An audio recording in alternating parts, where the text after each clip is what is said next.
이른 아침 주님의 은혜 가운데 우리가 이 자리에 서고 주님을 찬양하며 경배하오니 우리의 예배를 받으시는 주님께 모든 영광을 올려드립니다.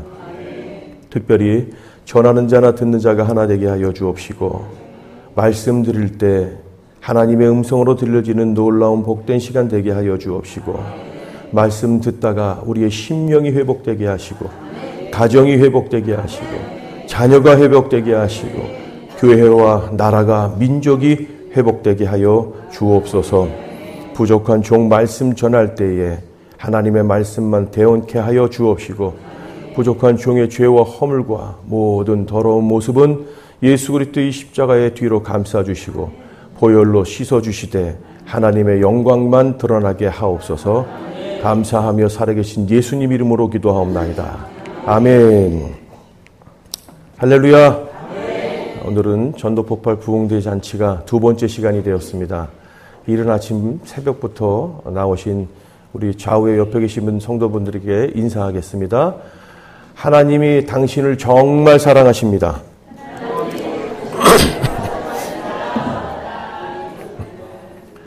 하나님은 당신을 통해서 놀라운 기적을 지금도 일어나고 있습니다. 아멘? 믿으십니까? 이것이 믿어져야 돼요. 여러분들이 저와 여러분 하나님의 은혜 가운데서 이 자리에 예배하고 찬양하고 있다는 이 사실이 얼마나 놀라운 기적인 줄 아십니까? 전 세계 인류의 인구는 약 지금 80억을 전후로 잡는다고 하게 되면은 그 80억 중에서도 약 기독교인 약 20억 정도를 지금 생각하고 있습니다. 20억. 로또에 맞을 확률이 몇 프로인 줄 아십니까? 로또. 여러분 로또 당첨되고 싶으시죠? 약 800만 분의 1이라고 합니다. 그리고 저와 여러분이 이 세상에서 태어날 확률, 그것은 3억 분의 1이라고 합니다. 지금 한번 해보세요. 야, 내가 3억 분의 1로 지금 태어났구나. 한번 해보세요. 아멘? 그러니까 얼마나 이게 놀라운 존재인지 아시겠죠? 세상 사람들이 보기에 조금 모자란 것 같이 보이기도 하고, 뭐 똑똑한 사람도 있고, 모자란 것 같이 보이는 사람도 있고, 뭐 제각기에 많은 사람들이 있습니다. 여하튼 저와 여러분은 3억 분의 1로 이 세상에서 태어났다는 겁니다.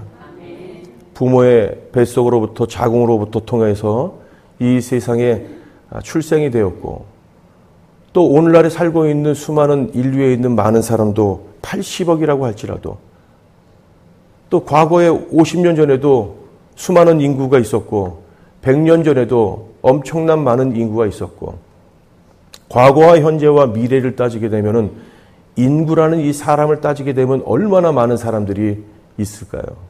앞으로도 제가 장담하는데 예언합니다. 여기 계신 분들 100년 지나면 살아있을 사람 한 사람도 없습니다. 물론 AI 시대에 이제 4차 산업혁명 시대에서 5차 산업혁명 시대로 넘어가는 시대죠. 4차 산업혁명 시대는 이제 모든 문명이 과학이 발달되고 있는 시대에 지금은 5차 산업혁명 시대예요. 5차 산업혁명 시대는 어떤 것들이 굉장히 이슈가 되는 줄 아십니까? 4차 산업혁명 시대만까지만 우리가 보더라도 시대에 많은 전기와 동력, 바람, 많은 것들이 변화가 있지만은 이제는 곧 우리에게 다가올 시대는 AI 시대가 지금 급속하게 다가오고 있죠. AI는 우리와 똑같이 탁구도 치고 운동도 합니다. 그리고 오히려 군인들 대신도 AI가 대신해 줄 수도 있고 많은 일들을 대신합니다. 우리가 상상할 수 없는 정도의 지금 변화의 물결이 넘쳐나고 있죠. 그래서 올해는 2024년도지만은 2025년도가 되게 되면은 특이점이라고 하는 시점이 오게 되는데 그것은 인간의 한계를 AI가 넘는 그 시점이 바로 2025년이 되는 거죠. 예수님을 믿지 않는 과학적으로 보는 시점에서도 2028년도가 되면은 지구의 온난화라든가 대기 오염 많은 것들이 소멸되고 망가져서 굉장한 어려움을 당한다고 합니다. 2025년도의 특이점 속에서 AI가 인간보다 더 똑똑하고 인간을 두뇌를 넘는 시대가 돌아올 때 과연 우리들은 어떻게 이 모든 것들을 극복해서 하나님의 창조의 원리 속에서 살아가야 될지 많은 우리가 생각을 해야 됩니다. 예전에 영화를 보게 되면 터미네이터 영화라는 1편, 2편, 3편 그런 거 보셨죠? 제가 더 어렸을 때 보게 되면은 어떤 과학적인 연구하는 분들이 인간의 몸속에 들어가서 사람의 몸에 잠수함이 다니면서 인간의 핏줄을 타고 다니면서 머리부터 발끝까지 모든 것들을 다 관찰하고 검사하는 것을 볼 수가 있습니다. 이미 벌써 오래전에 그런 시대가 지나갔고 우리가 살고 있는 시대는 우리가 상상할 수 없는 미래의 시대가 현실로 왔다는 겁니다. 직업도 마찬가지입니다. 앞으로는 의사, 변호사, 판사, 심지어 어찌 보면은 영성이 없는 목사까지도 다 AI에게 빼앗길 수 있는 시대가 곧 오늘날의 시대라는 것이죠. 그래서 제일 유망 직종은 앞으로는 무슨 직종이냐? 상담사입니다. 상담사. AI가 이론적으로 변화할 수 있고 또 검사와 판사와 모든 것들을 의사와 의학과 모든 것들을 다 해줄 수 있지만은 우리의 영혼을 새롭게 변화시켜 줄 수 있는 그런 영성이 있는 AI는 없는 것이죠. 지식적으로 다른 것으로 뛰어날 수는 있지만은 하나님의 말씀에 있는 그 영원한 생명과 그 성령의 충만한 이 모든 것까지는 AI가 할 수가 없는 일이죠. 그래서 이 시대를 감당할 수 있는 일들은 누가 감당하느냐? 앞으로는 21세기 이제 더 후에 있는 이 미래에 있는 시대에는 영성이 깨어있는 사람들이 이 시대를 이끌어갑니다.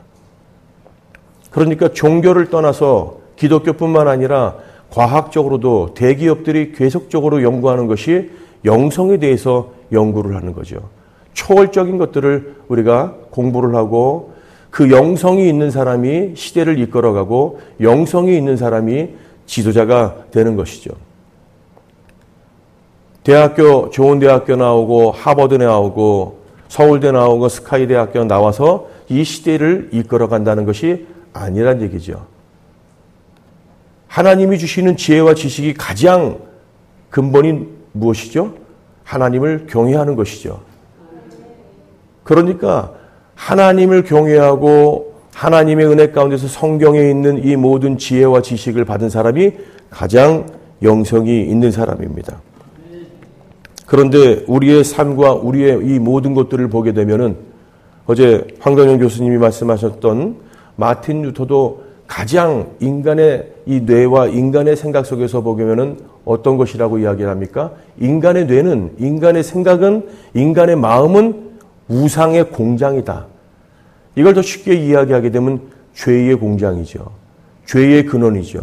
우리의 마음 속에서는 죄에 대해서 훈련받지도 않았고 죄에 대해서 지식을 얻지도 않았는데도 불구하고 죄가 샘물처럼 솟아나오는 것을 볼 수가 있는 것이죠.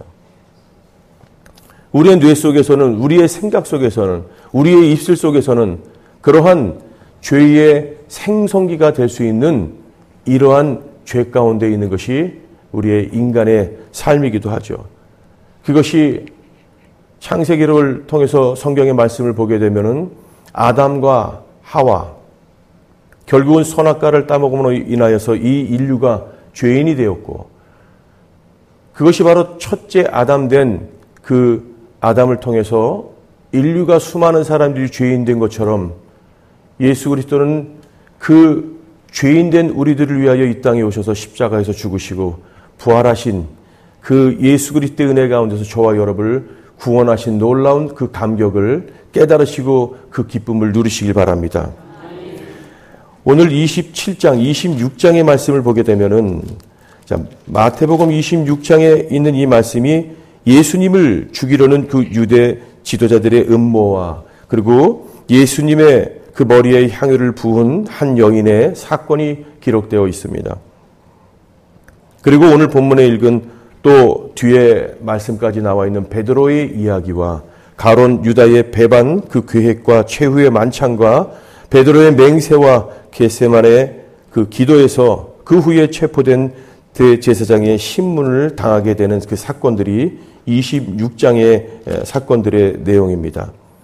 그리고 오늘 본문의 말씀 속에서 있는 이제 26장 75절 그 말씀이 이에 베드로가 예수의 말씀에 닭 울기 전에 내가 3번 나를 부인하리라 하심이 생각나서 밖에 나가서 심히 통곡하리라 라는 그 말씀의 내용이 오늘 본문의 말씀입니다. 성경에는 범죄하고 책망받을 수밖에 없는 그 사람들이 회개하고 축복받은 3사람이 있는데 저는 그 3사람을 오늘 소개하려고 합니다. 이들의 이야기와 우리에게 던져주는 극적인 그 교훈을 얻어서 우리의 신앙도 성장이 되고 또 우리의 죄성과 죄책감이 있을 때 오늘 본문에 소개되는 그 말씀 베드로와 또 두 인물을 통해서 죄책감에서 벗어나고 주님 앞에 돌아오는 저와 여러분이 되길 다시 한번 간절히 축복합니다. 본문의 말씀처럼 베드로는 예수님의 수제자입니다. 그런데 예수님이 말씀하신 너는 나를 3번 부인하리라 라는 그 말씀을 듣고도 베드로는 그 말씀에 크게 개의치 않았습니다. 물론 가론 유다도 마찬가지입니다. 너는 나를 배반한다.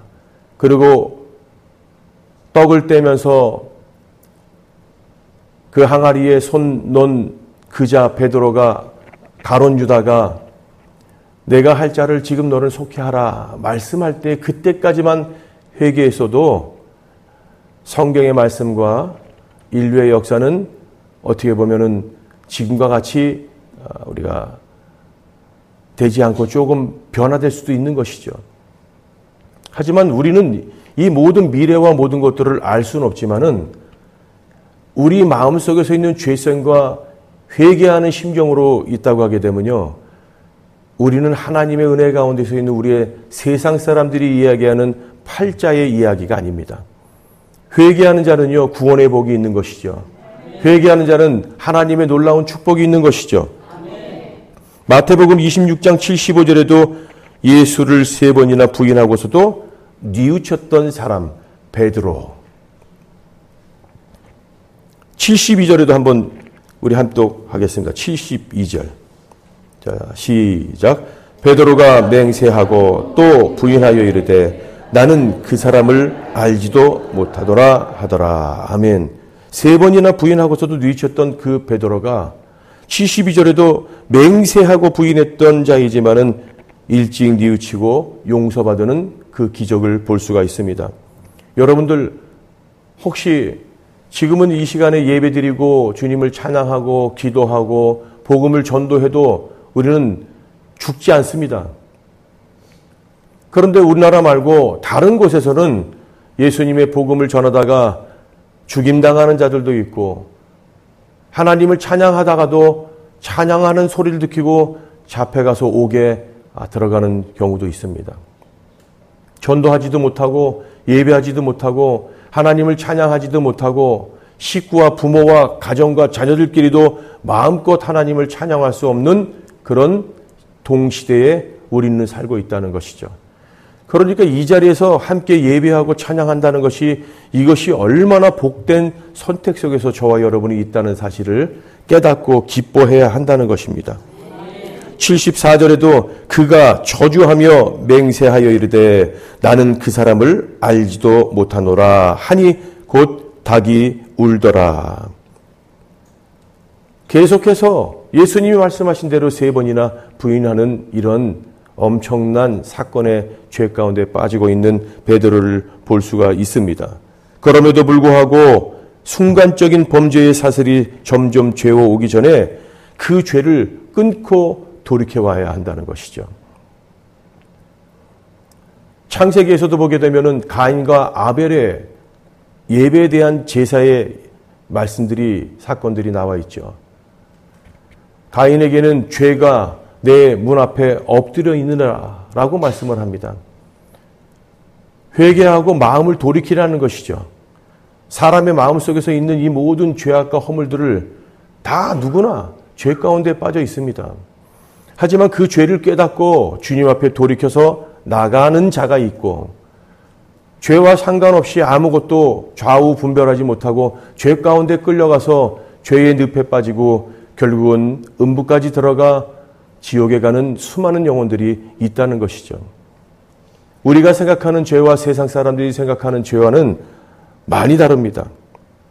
그런데 베드로는 예수님을 3번이나 부인하고 나서도 예수님이 말씀하신 그 생각이 나서 감히 뉘우칠 수 없는 죄인이건만 주님 앞에 나와 회개의 눈물을 흘리면서 변화되는 모습을 볼 수가 있습니다. 그러니까 뉘우치고 회개하고 돌아오게 되면은 베드로 같은 놀라운 축복을 받게 된다는 겁니다. 가장 큰 천국의 열쇠를 받은 자가 베드로 아닙니까? 가장 큰 죄의 맛을 보면서도 하나님의 큰 그 사명을 받고 하나님의 놀라운 특권을 가진 그 베드로 수제자를 볼 수가 있는 것이죠. 또 베드로는 어떤 자였습니까? 물 위를 걸어봤던 자입니다.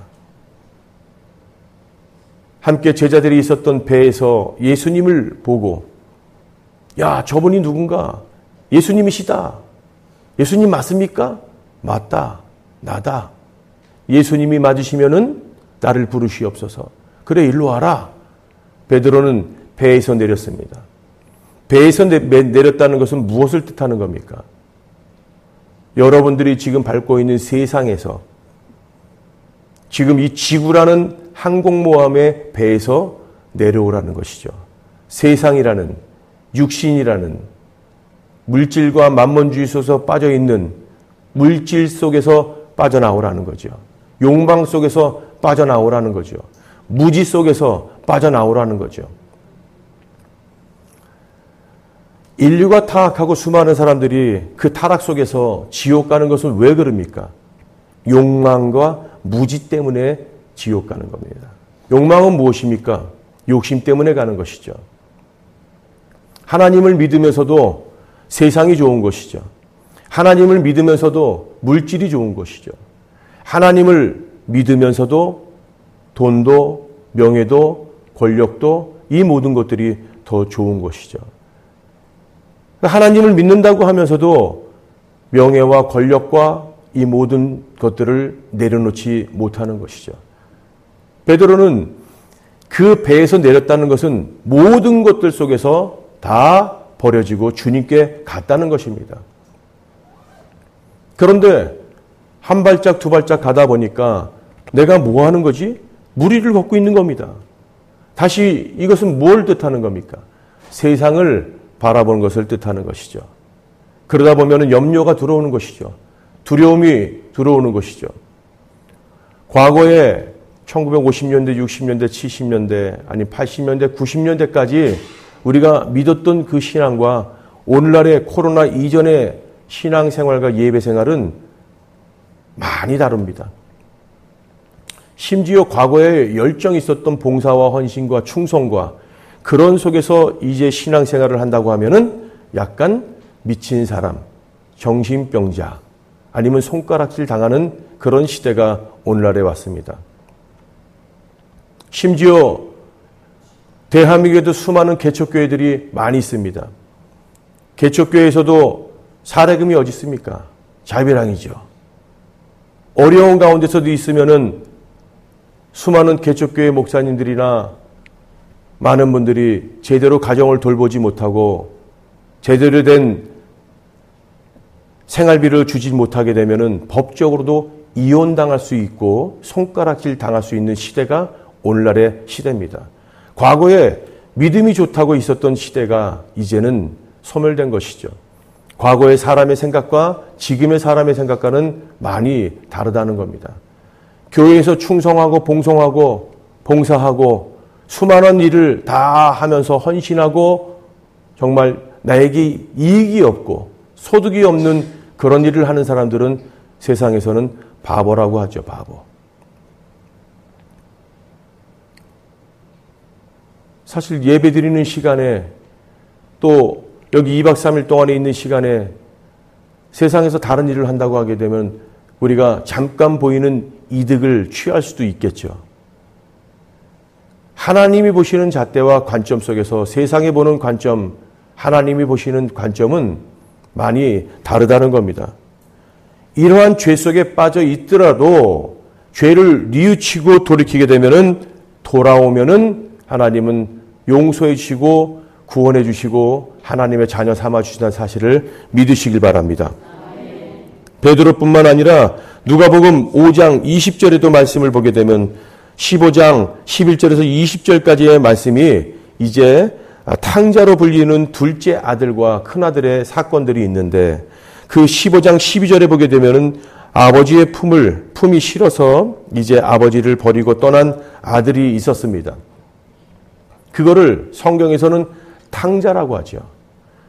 그리고 그 아버지 품을 완전히 떠나서 세상 속에서 자기의 멋대로 살아가는 그 생활이 탕자의 생활이라고 합니다. 13절에도 보게 되면 누가복음 15장 13절에도 모든 재산을 창기와 함께 허랑방탕하여 허비했다고도 성경은 말씀하고 있습니다. 아버지와 멀리 떠난 그 인생, 허랑방탕한 허비한 생활들이 바로 세상에 숨어 있다는 것이죠.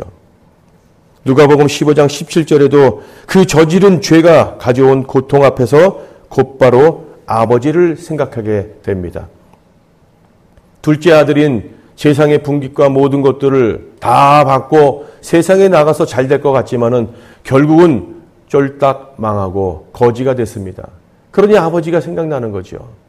아버지와 함께 했던 어렸을 때 같이 상에서 밥 먹었던 생각들도 그리고 부유했던 생각들도 아버지가 하실지라도 나는 마음 편히 살고 그리고 그런 안정감 속에서 있었던 것이 그리워지게 된 것이죠. 그리고 그 탕자는 아버지 품으로 돌아가게 되는 그 마음의 생각을 합니다. 하지만 그 둘째 아들인 그 탕자는 아버지께 감히 내가 돌아갈 수 있나라는 죄책감 속에서 정말 어려운 선택을 하게 되는 것이죠. 내가 이 돼지만 먹는 쥐염약을 먹는 바에 차라리 내가 아버지 집에서 거하는 게 낫겠다라고 아버지 품으로 돌아가게 됩니다.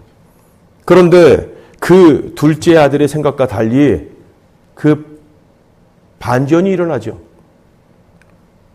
책망받고 벌받고 혼나게 될 줄 알았었는데 그와 반대로 그 아버지는 오히려 가락지를 껴주고 새 옷을 입혀주고 잔치를 베풀고 하는 이 모습을 볼 수가 있습니다. 이것이 뭘 뜻하는 겁니까? 회개하고 돌아오면은 하나님은 하나님의 자녀로 삼아주신다는 겁니다. 인류의 역사 속에서 있는 이 모든 것들이 선악과를 따먹음으로써 인해서 인류는 하나님과 단절된 것이죠.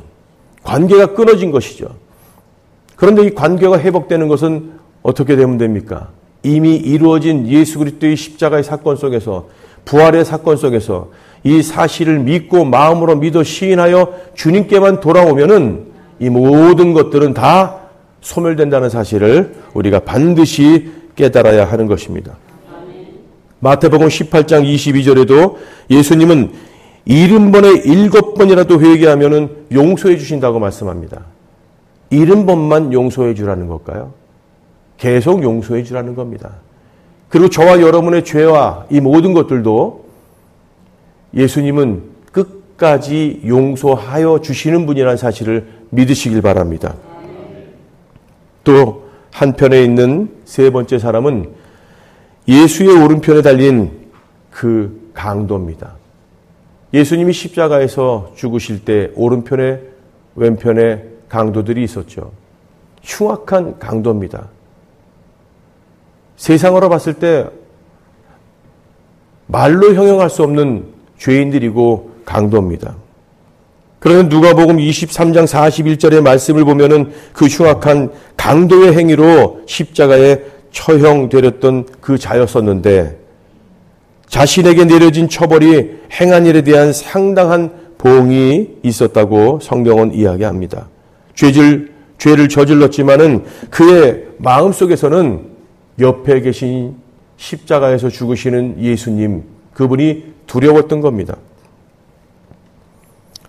누가복음 23장 42절에도 보면은 하나님의 나라가 이르는 날 자신을 기억해달라고 이야기를 합니다.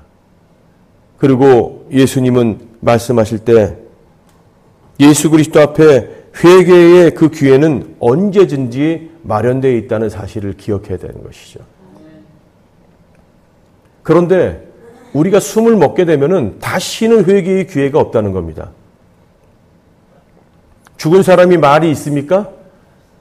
죽은 사람 배 위에다가 20kg짜리 쌀을 올려놔도 죽은 사람은 아무 말이 없습니다. 여러분들 배 위에다가 20kg짜리 쌀 올려놓으면 뭐라 그러겠습니까? 내려놓으라 그러죠. 숨이 막힌다 그러죠. 무겁다고 하죠. 20kg가 아니라 40kg 쌀을 한번 올려놓는다고 생각해 보세요. 배 위에다가. 제대로 걸어다니지 못합니다. 죽은 사람은 아무 말이 없어요. 그런데 우리가 살아있기 때문에, 그런데 생명으로 살아있는 것이 아니라 죄가 살아있고 죄책감이 살아있고 내 자아가 살아있기 때문에 완전한 십자가에서 죽지 못하고 있는 것을 볼 수가 있죠. 그런데 십자가에서 죽는 오른편 왼편에 있는 한 강도는 자기의 운명하는 그 순간 직전에 자기의 자아가 죽어지는 것을 볼 수가 있습니다. 그리고 무엇보다도 내가 죄인이라는 것을 깨달았다는 것이죠. 나는 죄인이지만은 옆에 계신 예수님은 죄가 없으신 분인데, 그래서 그에게 하나님의 은혜 가운데서 있는 이 회개의 영이 임해서 뉘우치고 회개하는 것을 우리가 볼 수 있습니다. 죽게 되면 회개할 수 있는 기회는 없어지는 겁니다. 지금은 반대로 이야기하게 되면 회개할 수 있는 기회가 있는 겁니까? 없는 겁니까?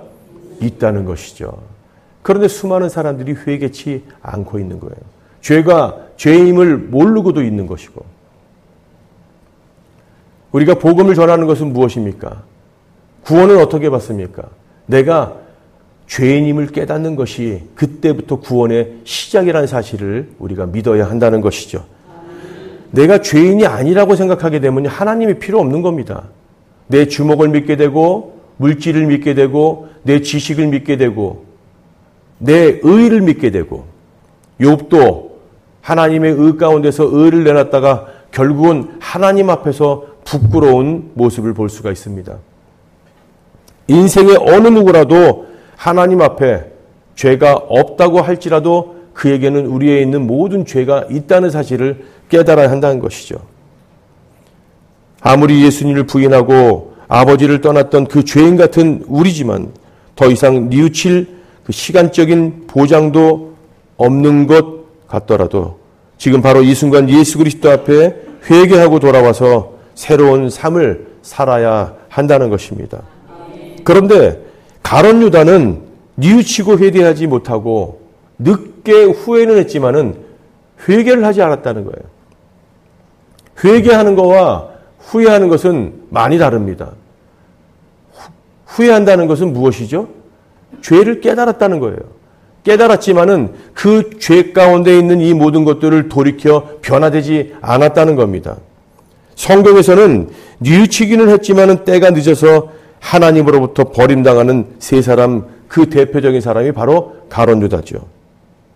가룟 유다는 마태복음 26장 15절의 말씀을 보면은 은 30의 예수를 팔아넘긴 사람이었습니다. 그리고 마음을 고쳐먹을 수 있는 기회가 마태복음 26장 22절에도 있었는데도 불구하고 예수님이 말씀하신 그 말씀에 더 우리로 이야기하게 되면 올라오게 된 것이죠. 만약에 여러분 목사님이 성도 여러분들한테 이렇게 하세요. 그런데 그 말이 좋은 말이 아니라 나에게 칼을 꼽으려고 한 것이 있으면 바로 꼽으세요. 그러면 어떻게 될까요? 자기만이 알고 있었던 일들인데.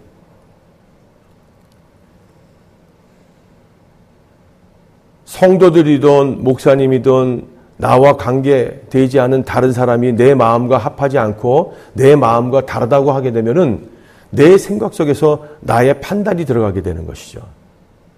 그런데 가룟 유다가 예수님의 그 하시는 행동과 하시는 모든 것들이 자기의 생각과 달랐던 것을 볼 수 있어요. 그러니까 마음속에서 생각에 가룟 유다에 어떻게 예수를 팔려고 하는 생각을 넣었더니 말씀하시죠. 마귀의 생각에 들어가지 않도록 우리의 생각을 잡아야 된다는 것이죠. 결국은 그 생각조차도 회개치 않는 마음으로 가룟 유다의 그 마귀가 들어가게 돼서 예수님을 팔게 되는 사건이죠. 마태복음 27장 5절에도 다른 제자들은 다 순교했는데 베드로도 순교했죠. 베드로의 죄는 더 컸죠. 그런데 가룟 유다는 어떻게 됐습니까? 결국은 극단적인 생각을 해서 나무에 매달아 자살을 하게 된 것이죠. 무죄한 피를 팔았다고 말했으나 거절당하고 한 번 비침을 얻고 은사를 맛본 자는 그 타락은 용서가 없다고 히브리서 6장 6절에도 말씀하고 있습니다. 제일 안타까운 사람들이 기독교인들, 예수님을 믿는 사람들, 그런데 그 예수님을 믿는 사람들이라고 하였는데 그들이 다른 곳에서 우상을 섬기고 다른 신을 믿고 있는다고 하면은 예수님을 제대로 믿은 것인가요? 제대로 믿지 못한 것이죠. 그런데 조금이라도 맛봤던 사람들이 다시 타락은 하나님의 용서가 없다는 것입니다. 심지어 예수님을 믿었던 수많은 기독교인들이라고 할지라도 혹시 다른 타종교에 갔다가 깨닫고 다시 돌아온다고 하면은 예수님은 다 용서해 주시죠.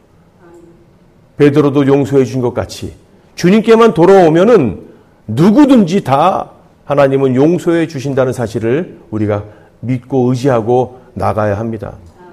그런데 돌이키며 오지 않기 때문에 이것이 문제란 이야기입니다.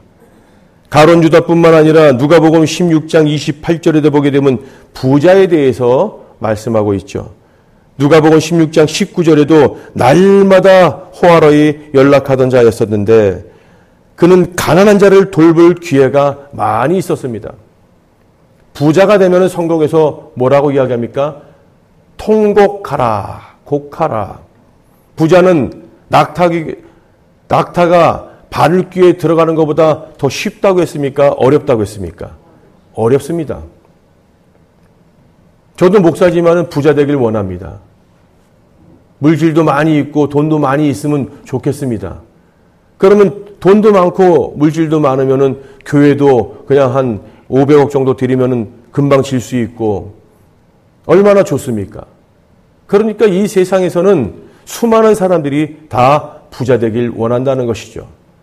그렇지만 부자가 돼서도 그 부자를 다스릴 수 있는 권력이 있어야 되고 물질을 다스릴 수 있는 힘이 있어야 된다는 거예요. 세상에 있는 지혜와 세상에 있는 지식이 다 버려지는 것이 아니죠. 하지만 하나님의 은혜 가운데서 그거를 잘 사용할 수 있어야 되는 것이죠. 우리 기독교인들이 부자가 돼야 되죠. 그는 부자가 돼서 수많은 사람들을 구제하고 선교하며 많은 좋은 일에 써야 될 거 아니에요. 여러분들이 부자가 되게 되면 가장 하는 일들이 무엇입니까? 자식들 먼저 생각되지 않나요? 부모님과 형제와 내 친인척들 생각나지 않나요? 여기까지 생각해도 굉장히 좋은 것입니다. 사촌이 땅을 사면 뭐가 아프다? 배가 아프다. 배가 아파. 내가 있어야 되는 거예요. 내가. 부자가 되면은요. 그 부자된 물질과 부자되는 지혜와 지식으로 하나님의 은혜 가운데서 세상을 다스리고 세상 속에서 죽어가는 영혼들을 위하여 사용해야 하는 겁니다. 부자는 가난한 자를 돌볼 기회가 많았음에도 불구하고 가난한 자를 돌보지 않는다고 해서는 이것은 큰 죄입니다. 큰 죄. 가난한 자가 돌보지 못했다? 이것은 큰 죄가 아닙니다. 그렇다고 해서 가난이 큰 축복은 아니죠. 하늘의 기름진 복과 땅의 기름진 복을 받는 자가 가장 더 큰 축복을 받는 자죠. 하늘의 기름진 복만 받는 것이 아니라 땅의 기름진 복도 받는 저와 여러분 되기를 예수님으로 축원합니다. 주님과는 큰 구렁이가 끼어서 갈 수가 없습니다. 누가? 부자가. 부자, 세상이라는 물질의 한 발을 밟고 있고 하나님을 믿는다고 하는 한 발은 밟고 있고 결국은 꼼짝 움직일 수 없고 하나님께로도 갈 수 없는 오른발 왼발도 뛸 수 없는 그런 생활이 돼가 있는 것이죠. 한번 멀어진 주님과는 그 거리는 다시 좁힐 수 없다고 누가복음 16장 26절에도 말씀하고 있습니다. 마지막으로 그러면 늦게 후회한 세 사람들, 마지막 사람을 제가 말씀하고 말씀을 맺히려고 합니다. 마태복음 25장 12절의 말씀인데 5처녀입니다. 10처녀를 우리가 성경에 나와 있죠. 그런데 5처녀는 등과 기름이 준비되어 있고 5처녀는 등은 준비되어 있는데 기름이 없는 자들이었습니다. 기름을 준비할 충분한 시간이 있었습니다. 지금이 어떤 시간이죠? 저와 여러분이 기름을 충분히 준비할 시간이 있다는 겁니다. 그럼에도 불구하고 5처녀는 그 기름 준비하지 못하여 신랑이 올 때 정말 엄청난 두려움에 있는 것을 볼 수가 있습니다. 똑같은 등이나 불을 켜보면 진부가 가려지는 겁니다. 칼집에 있는 칼을 꼽으면은 여러분들의 은사도 말씀도 기도도 표면적인 외형적으로 보는 것이 아니라 어떤 사람은요 칼집은 엄청나게 큰데 칼을 딱 뽑으면 단도가 나오는 겁니다. 칼은 이수진 장군처럼 골리앗이 있었던 골리앗을 죽였던 그런 칼을 있는데 그냥 칼을 딱 꺼내니까 이것이 진검승부를 보는데 칼 날은 없고 말씀의 칼, 말씀의 기도, 말씀의 찬양, 말씀의 복음의 능력이 있어야 되는 것이죠. 그것이 열매로 나타나는 겁니다. 육중한 문이 닫혀 있어서 들어갈 수 없게 되는 것이죠. 이런 시대가 온다는 겁니다. 교회 안에도 열처녀가 있는 것이고 세상 속에서도 열처녀가 있는 겁니다. 여러분들은 그 열처녀 중에 어디에 속한다고 보십니까? 성경에서도 이야기하는 알곡과 가라지를 이야기하는데 여러분들은 어디에 속한다고 생각을 하십니까? 한번 닫힌 문은 절대로 열리지 않는다는 사실을 우리가 반드시 기억해야 할 것입니다. 오늘 돌이켜서 회개하고 돌아온 베드로와 같이 또 후회하지 않고 돌이키지 못하고 있는 가룟 유다와 또 부자와 이 5처녀, 우리가 이 말씀을 잘 기억해서 나는 과연 어느 곳에 속해 있나, 내 신앙을 점검하고 믿음을 보고 또 그 일 속에서 하나님의 말씀에 성령 충만하고 기름 충만한 사람들은 전도의 열정이 있겠습니까? 없겠습니까? 있는 것이죠. 천국이 마치 보석이고 천국이 마치 그것이 내 인생의 전부라고 생각한다고 하면은 자녀들에게 그 복음을 전하겠습니까? 안 전하겠습니까? 부모에게 전하겠습니까? 안 전하겠습니까? 형제 자매에게, 친구에게, 이웃에게 전하게 되는 것이죠.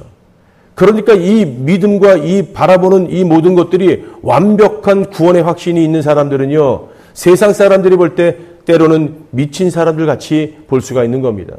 예전에는 전철에서도 복음을 전하는 사람들이 많이 있었죠. 지금은 전철에서도 예수님 믿으세요 라고 우리가 전철 속에서도 하지 못합니다.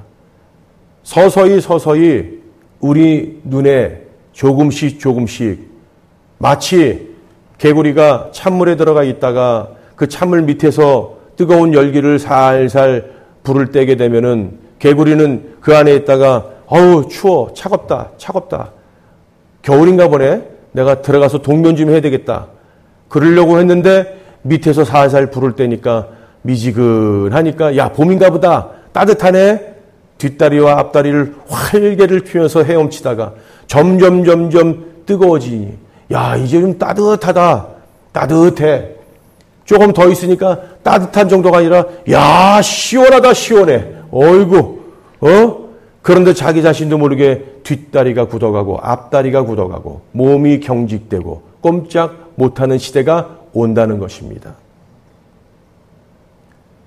그런 시대가 지금 전체적인 이런 신앙과 많은 환경과 이런 것들을 보면은 느낄 수가 있어야 되는 것이 깨어있는 사람들이라는 것이죠.